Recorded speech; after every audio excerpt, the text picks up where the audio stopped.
Bienvenue au Starter du jour pour bien démarrer sa journée. Aujourd'hui, ose sortir de ta paralysie. Nous voyons dans la parole de Dieu, dans les évangiles, plusieurs fois, on a amené à Jésus des paralytiques. Et la question que l'on peut se poser, comment sait-on que c'est un paralytique? Comment sait-on qu'une personne finalement est paralysée?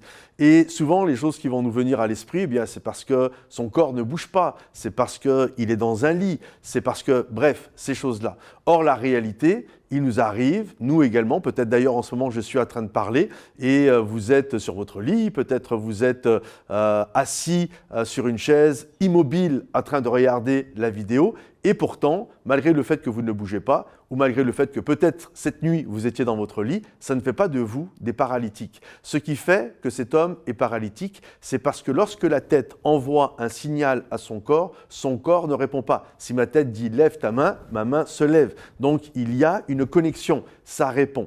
Et je crois de la même manière, parfois dans nos vies, il y a aussi des paralysies. C'est-à-dire que notre tête envoie un signal à notre corps et plutôt que de répondre, notre corps ne répond pas. Demain matin, ta tête envoie un signal à ton corps, on se lève 5 heures, 6 heures, 7 heures du matin, peu importe, et on va prendre un temps avec Dieu, c'est important, avant de partir au travail. Et le lendemain matin, quand le réveil sonne, bip, bip, lève-toi, ton corps dit « je bouge pas du lit ».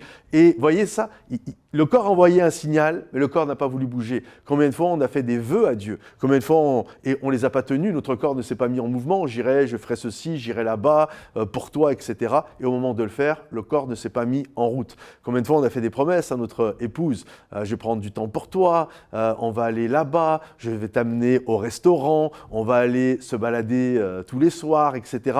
Mais au moment de le faire, bing, le corps ne s'est pas mis en route. Combien de fois on a fait des promesses à nos enfants? Je vais aller jouer au foot avec toi, je vais venir te voir à ta sortie, etc., etc.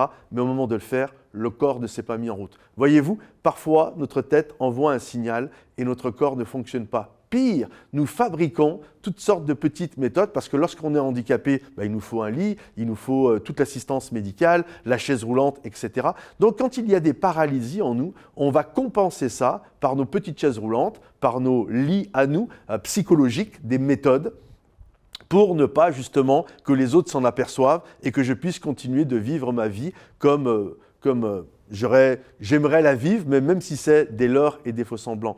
J'aimerais te dire, il est temps de confronter dans notre vie ce qui est paralysé, ce qui est mort, ce que nous affrontons, nos petits lits que nous avons faits sur lesquels nous nous couchons. Vous savez combien de fois il y a des choses qui paraissent belles à l'extérieur, mais à l'intérieur, c'est pas beau. Combien de fois nous pensons que le couple, monsieur et madame, c'est juste génial, c'est le couple à imiter. Tout le monde pense qu'à l'église, c'est waouh, c'est le couple génial. Et puis la réalité, quand la porte se ferme de la maison, il n'y a pas de connexion entre eux, c'est mort. Combien de lits, plutôt que de confronter ce qui ne va pas, combien de choses finalement nous avons créé des méthodes, des petits lits sur lesquels nous nous couchons. J'aimerais t'encourager à travers ce starter, sors de ton lit, sors de toutes ces petites méthodes qui font croire que, mais ce n'est pas la réalité. Il est temps d'affronter, il est temps de confronter les choses qui sont mortes, les choses qui sont paralysées dans ta vie, afin que tu puisses te lever et marcher comme le Seigneur le désire et l'entend pour ta vie. Que le Seigneur te bénisse, mon ami. Si ce message t'a béni, encouragé,